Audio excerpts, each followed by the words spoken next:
નમસ્કાર. નિર્માણ ન્યૂઝની વિશેષ રજૂઆત હોટ ટોપિક કાર્યક્રમ સાથે હું છું યજ્ઞ ત્રિવેદી. દર્શક મિત્રો, આજે હોટ ટોપિક કાર્યક્રમમાં મારે 3 મહત્વની વસ્તુઓની વાત કરવી છે. એક, જીડીપી; બીજું, ઇન્ફ્લેશન એટલે કે ફુગાવો; અને ત્રીજું, રેપો રેટ. રેપો રેટમાં સતત ત્રીજી વાર ઘટાડો કરવામાં આવ્યો છે 0.50નો.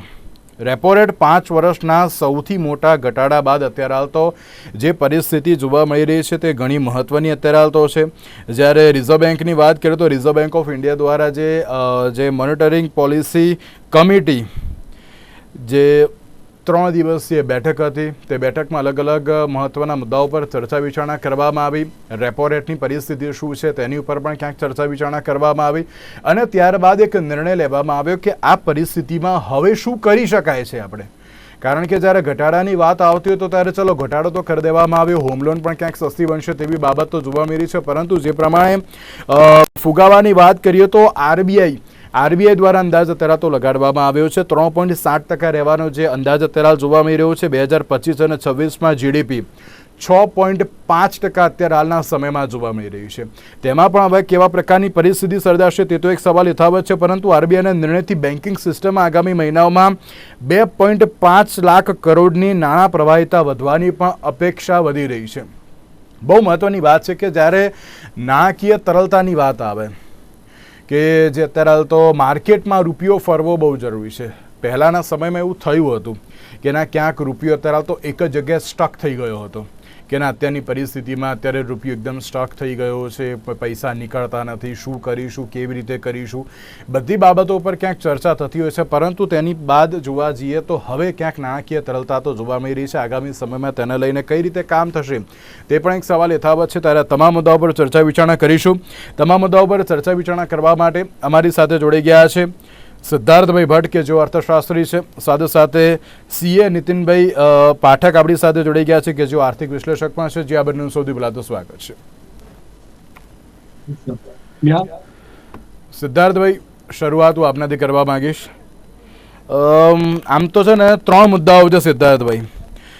એમાં શરૂઆત તો અત્યારે રેપો રેટથી કરવા માંગીશ. રેપો રેટમાં જે પ્રમાણે 0.5%નો જે ઘટાડો જોવા મળી રહ્યો છે, કઈ રીતે જોઈ રહ્યા છો? જે પ્રમાણે અત્યારે તો મોનિટરી પોલિસીની જે વાત અત્યારે જોવા મળી રહી છે તેને કઈ રીતે જોઈ રહ્યા છો આપ? તેને જે પ્રમાણે આ રેપો રેટમાં મુવમેન્ટ આવી રહી છે ને તો બહુ સારી બાબત છે. તો ભારતીય અર્થતંત્રને ફરીથી પ્રાણ ફૂંકવાની જે જરૂર હતી એવું આપણે કહી શકાય કે વિશ્વમાં જ્યારે મંદી અને અનિશ્ચિતતાના વાદળો છે તો એવા સમયે આઈસીયુમાં પડેલા પેશન્ટને જેમ પેલું પમ્પિંગ કરે ને, ઇલેક્ટ્રોનિક ઝટકો ના આવે કે જેથી કરીને જીવતું થાય, એવી રીતે આપણા અર્થતંત્રને બીજા દેશો કરતા વધારે ફાસ્ટ દોડવા માટેની તૈયારી કરતા હોય ને એવું લાગી રહ્યું છે. કે રેપો રેટમાં કોઈ ઘટાડો ક્યારે કરે તો 2 દલીલો આપણે થઈ શકે. પહેલી દલીલ એ છે કે જ્યારે મોંઘવારી ઘટી હોય, બધું કાબુમાં આવી ગયું હોય, એક્સેસ લિક્વિડિટીનો પ્રશ્ન ના હોય, ત્યારે લોકો રેપો રેટમાં ઘટો કરતા હોય. કારણ કે આપણે લાસ્ટ યર જોયું તો મોંઘવારી પુષ્કળ પ્રમાણમાં હતી. એ મોંઘવારીને ડામવા માટે મોનેટરી પોલિસીના ટૂલ તરીકે રેપો રેટમાં વધારો કરવામાં આવ્યો હતો. હવે આખો અર્થતંત્ર એક નોર્મલ એવરેજ ઉપર આવી ગયું છે એવું લોકો કહે છે, સરકારને એવું લાગે છે, એટલા માટે રેપો રેટમાં હવે ઘટાડો આવ્યો છે કે મોંઘવારી નથી એટલે રેપો રેટ ઘટાડો, જેથી કરીને નોર્મલ આર્થિક ગતિવિધિ બરાબર ચાલતી હોય. બીજી વસ્તુ પર્સપેક્ટિવ એ છે કે જ્યારે મંદીના એંધાણ હોય ને, કે ધંધાઓ રોજગાર ચાલતા ના હોય, એટલે એને બૂસ્ટર ડોઝ આપવા માટે આવા નાણાકીય પગલા લેવામાં આવતા હોય છે કે જેથી વ્યાજદર ઘટે તો લોકો ઘરનું ઘર લઈ શકે, વાહનો લઈ શકે, વેપારી બિઝનેસ લોન લઈ શકે અને વ્યાજ સસ્તું પડે તો એ વધારે લોન લેવા પ્રેરાય અને આર્થિક ગતિવિધિઓ વધે. દાખલા તરીકે એક નાનું ઉદાહરણ આપું કે ભાઈ હું ગામડાથી શહેરમાં આવું છું અને મારે ઘરનું ઘર લેવાનું છે, મારે પરણવાનું છે, એટલે એ ઘર માટે હું 25 લાખ 30 લાખની લોન લઉં તો ઇકોનોમીમાં કઈ રીતે ઇમ્પેક્ટ પડે? હું ઘર લઉં છું તો સિમેન્ટ લઉં છું, લાદી લઉં છું, પંખા લઉં છું, ફ્રીજ લઉં છું, એસી લઉં છું. એટલે એક ઘર આવે તો ખાલી એક ઘર નથી બનતું, પરંતુ આખું ઇકોનોમીનું પૈડું ફરતું હોય છે અને આવી રીતે મૂલવવાનું હોય. એટલે અર્થતંત્ર માટે ખૂબ આવકારદાયક અને યોગ્ય પગલું ગણી શકાય. અને બીજી રીતે ટીકા કરવાવાળા એવી રીતે કહે છે કે મંદીના એંધાણ છે એટલે ઇકોનોમીને જાગતી અને ચાલતી રાખવા માટે આ પગલા લીધા. આ વાત રહી રેપો રેટ. સાથે સાથે કેશ રિઝર્વ રેશિયોમાં પણ ઘટાડો કરવામાં આવ્યો છે. તો કેશ રિઝર્વ રેશિયોમાં એટલે કે જે અનામત ભંડોળ રાખવાનું હતું તો એની ટકાવારી ઘટાડી દીધી છે. એટલે એ રિઝર્વ કોટા પણ હવે મેઇન સ્ટ્રીમમાં આવશે. એ નાણાં પણ બજારોમાં ઠલવાશે. એટલે હવે કોઈને નાણાકીય ભીડ નડશે નહીં, કોઈની લોન રિજેક્ટ નહીં થાય અને બધાને જેટલી લોન જોઈએ પુષ્કળ પ્રમાણમાં લોન મળશે. યજ્ઞભાઈ, ભાઈ, રેપો રેટની આપણે જ્યારે વાત કરીએ ને ત્યારે રેપો રેટને અત્યારે એમ કહેવાય ને કે ડાયરેક્ટ ચલો હોમ લોન સાથે અત્યારે હાલ તો જોવા મળી રહ્યું છે, કારણ કે હોમ લોન પરના વ્યાજ દરમાં ક્યાંક ઘટાડો થવાના સંજોગોમાં કેટલી રાહત આપશે તે તો અત્યારે હાલ સવાલ જોવા મળતો હોય છે. પણ શું લાગે છે કે ના, જે જ્યારે રેપો રેટ અત્યારે હાલ તો જે ડાઉન કરવામાં આવતો હોય છે તેનાથી અત્યારે હાલ તો કોઈ અર્થતંત્રને કે પછી બેન્કિંગ સેક્ટરને તેનાથી કોઈ ફાયદો અત્યારે હાલ થઈ શકે તેમ? આપણે છે ને, હું તમને બીજા આયામ પર લઈ જઉં છું. આખો આ તમારી ટોક છે ને, બેઝિકલી આપણે રેપો રેટ ની વાત કરીએ, ઇન્ફ્લેશન ની વાત કરીએ, જીડીપી ની વાત કરીએ, તો આપણે એક પેશન્ટ જોઈએ છે, બરાબર? તો પેશન્ટનું આપણે શું જોઈએ કે ફીવર જોઈએ, બીપી જોઈએ, પલ્સ જોઈએ, ડાયાબિટીસ જોઈએ, બરાબર? હવે આ બધું છે ને, સપોઝ નોર્મલ હોય તો બી પેશન્ટ બીમાર હોઈ શકે, બરાબર? એટલે રેપો રેટ તમે જે ઘટાડ્યો છે, બરાબર, એનાથી ઇકોનોમી સારી થશે, ઇન્ફ્લેશન ઘટશે એટલે ઇકોનોમી સારી થશે, જીડીપી સારું છે એટલે ઇકોનોમી સારું થશે એવું નથી. તમે અત્યારે ઓવરઓલ જે વર્લ્ડની લાઈક રેપો રેટ થવાથી રેપો રેટ ઘટાડ્યો બહુ સારી વસ્તુ છે, પણ એની પાછળનું હું તમને બેકગ્રાઉન્ડ કહું છું કેમ વધાર્યો. અત્યારે વર્લ્ડમાં જે 3 જે મેજર કન્ટ્રી છે, ઇન્ડિયા, યુએસએ, ચાઇના, યુરોપ અને સર્ટન અધર કન્ટ્રીઝ, તો એ બધામાં ઇન્ડિયાની જે એઝ એ પેશન્ટ જોઈએ તો કહે છે કે પેશન્ટ રોબસ્ટ, યંગ છે, એની હેલ્થ સારી છે, આ બધું ફીવર ને બધું છે નોર્મલ છે, અને અત્યારે કંઈક એને વાયરલ થયું છે એટલે છે, પણ is growing at a faster rate. તમને એક એક્ઝામ્પલ આપો. હમણાં અત્યારે ઇન્ડિયા પાકિસ્તાનની જે નાની જે ઇવેન્ટ થઈ, જે નાની જ કહેવાય મારા પ્રમાણે, કે જે 4 દિવસમાં જે આપણી જે ટેસ્ટિંગ થયું, શું ટેસ્ટિંગ થયું? આપણે ડ્રોન ટેસ્ટ થયા, આપણી ડિફેન્સ સિસ્ટમ ટેસ્ટ થઈ, આપણા મિસાઇલ ટેસ્ટ થયા, અને વોર વખતે જે પ્લેન છે અને આપણા જે મેન પાવર છે અને આપણી જે રોબસ્ટનેસ છે એ તમારી ટેસ્ટ થઈ. તો પાકિસ્તાનથી ઘણા ડ્રોન ભુજમાં પણ આવીને પડ્યા, બરાબર?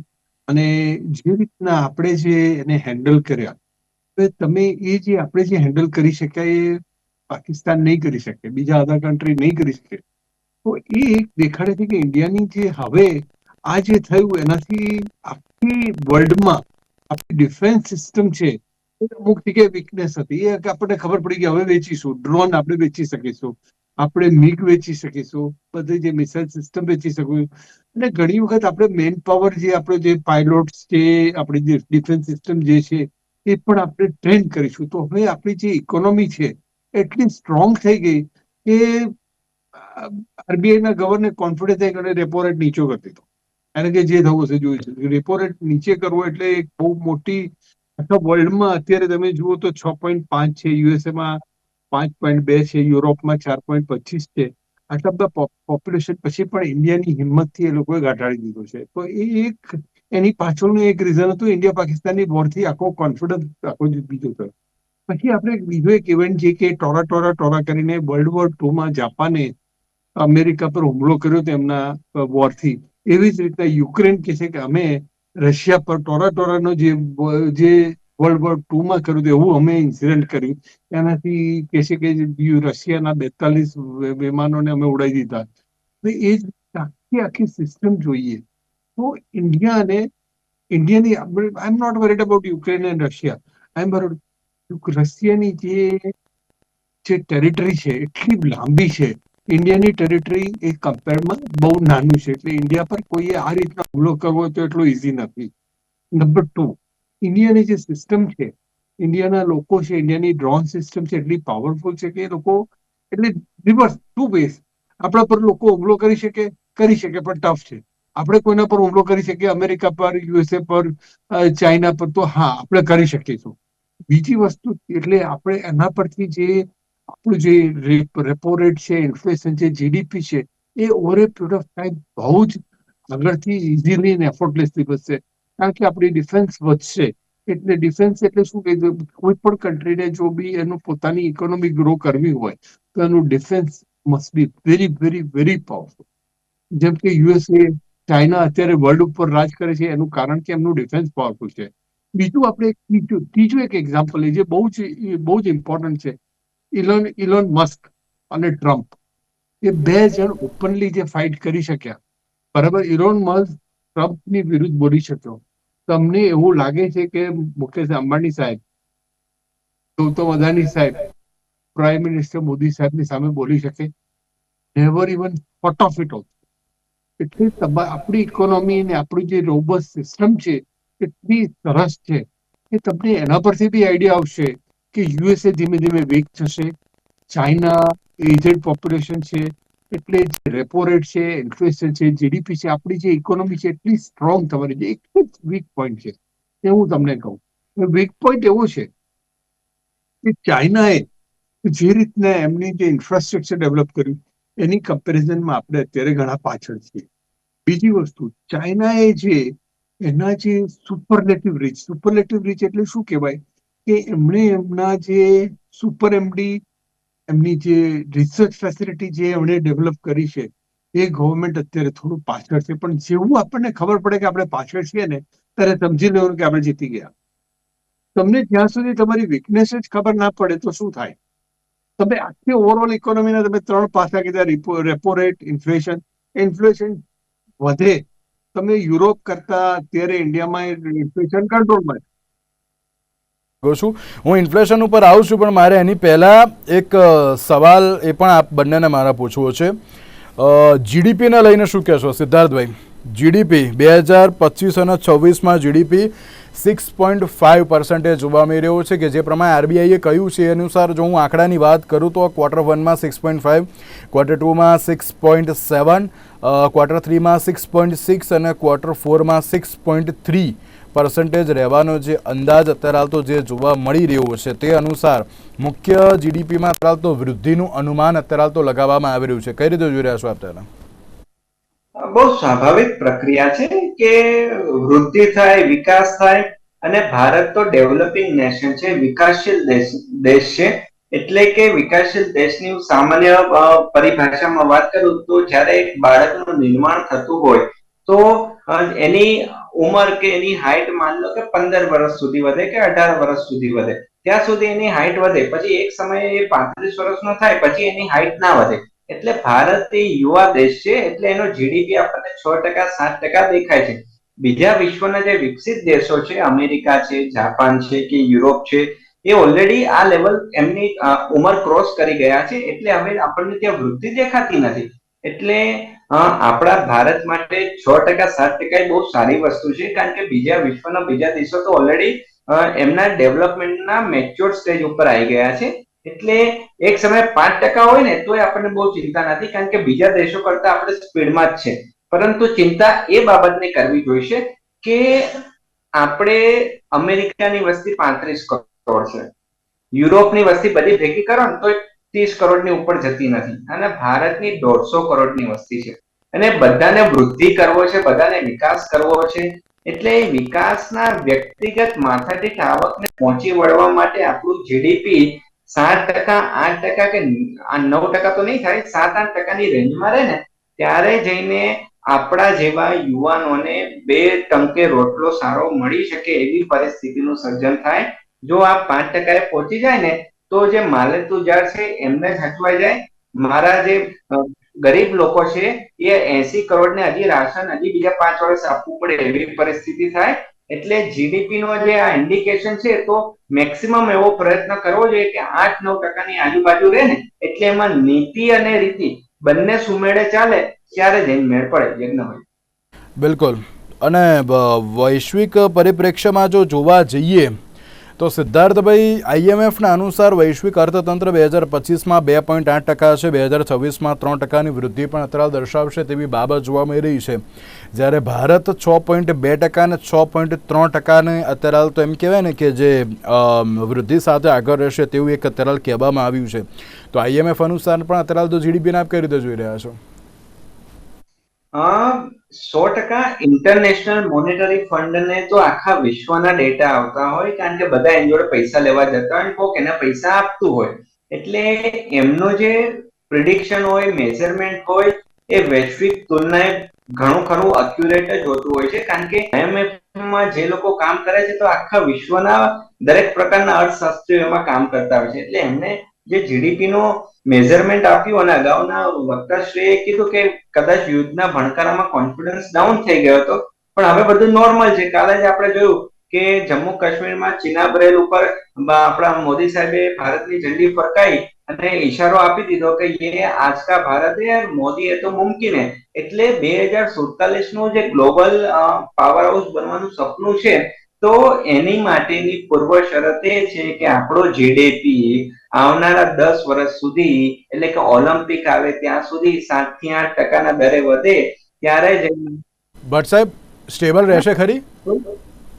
હા, આશા અમર છે ભાઈ. જો યજ્ઞભાઈ, કદી હા, એમ કહેવાય ને કે આ પેલું કહે ને કે પોઝિટિવ ને નેગેટિવ તમે કોઈ ના કહ્યું, તમે અત્યારે તો આ ડિપ્લોમેટિક આન્સર આપી રહ્યો. ના, આશા છે એવી રીતે અત્યારે તો આપણે ઊભું રહી જવાનું. પણ સ્ટેબલ રહેશે ખરી?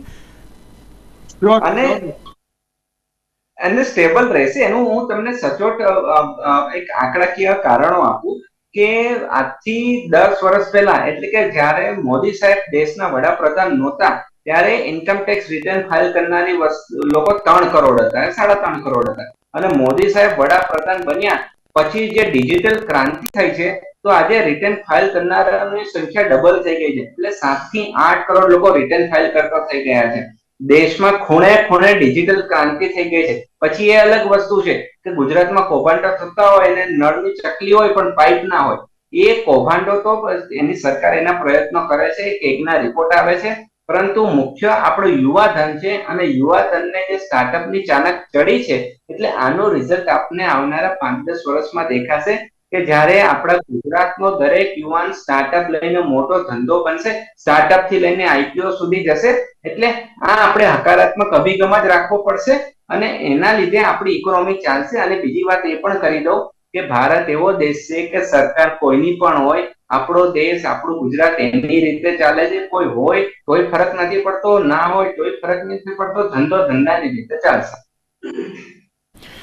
જે પ્રમાણે જીડીપીની વાત કરીએ છીએ, વૈશ્વિક મંદી અને વેપાર તણાવ હોવા છતાં ભારતની અર્થવ્યવસ્થા મજબૂત રહેવાની શક્યતાઓ વ્યક્ત કરવામાં આવી રહી છે. સિદ્ધાર્થભાઈએ તો એમ કહ્યું કે ના, આશા તો છે. તમને અત્યારે તો કેટલી આશા છે જીડીપી માટે?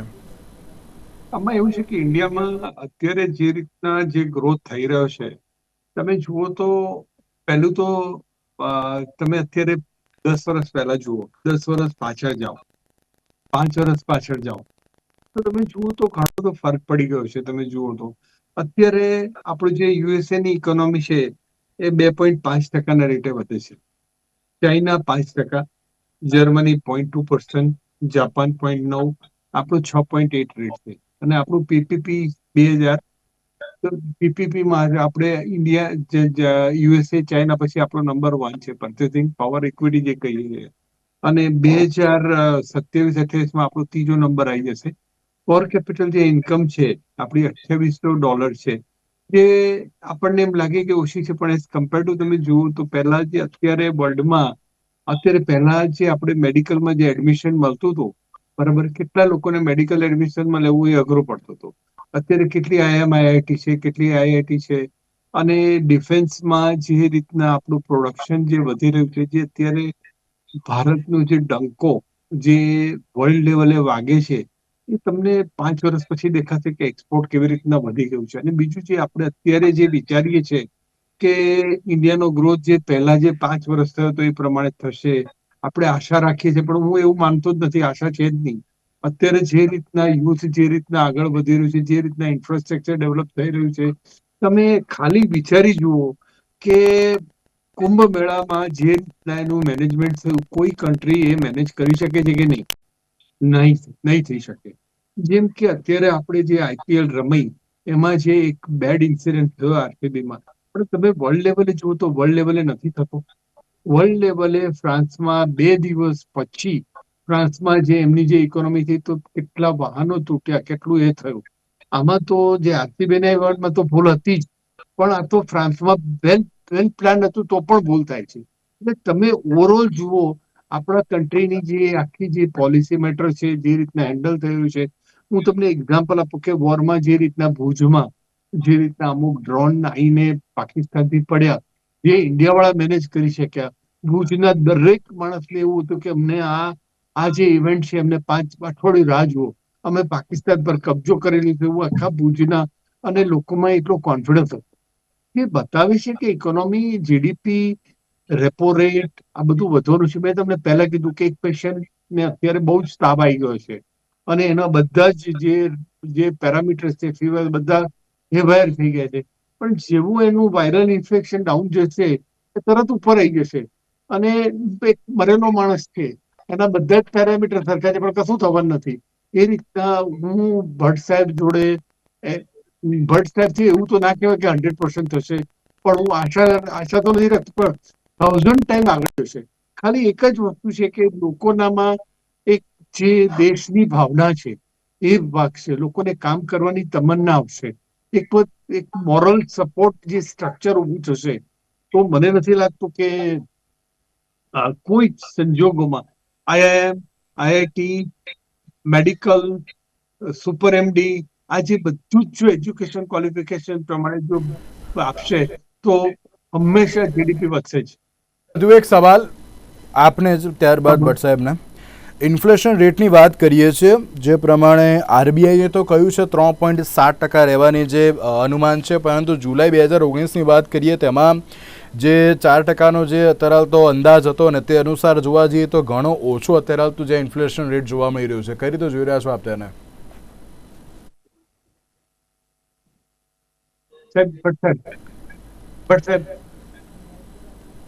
નીતિનભાઈ, હું આપને પૂછી રહ્યો છું.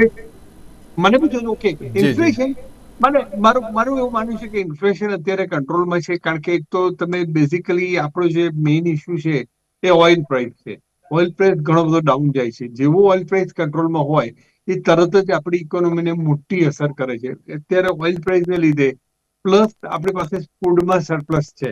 ફૂડમાં અને આ વખતે જે વરસાદની આગાહી છે એ બહુ જ સારી છે. અત્યાર સુધીના હિસ્ટ્રીમાં વરસાદની જે આગાહી છે સૌથી સારી છે. પ્લસ જે આપણા જે ઓવરઓલ જે ઇન્ડસ્ટ્રીયલ ઇન્ડેક્સ છે એ પણ આગળ વધી રહ્યા છે, એક્સપોર્ટ વધી રહ્યું છે.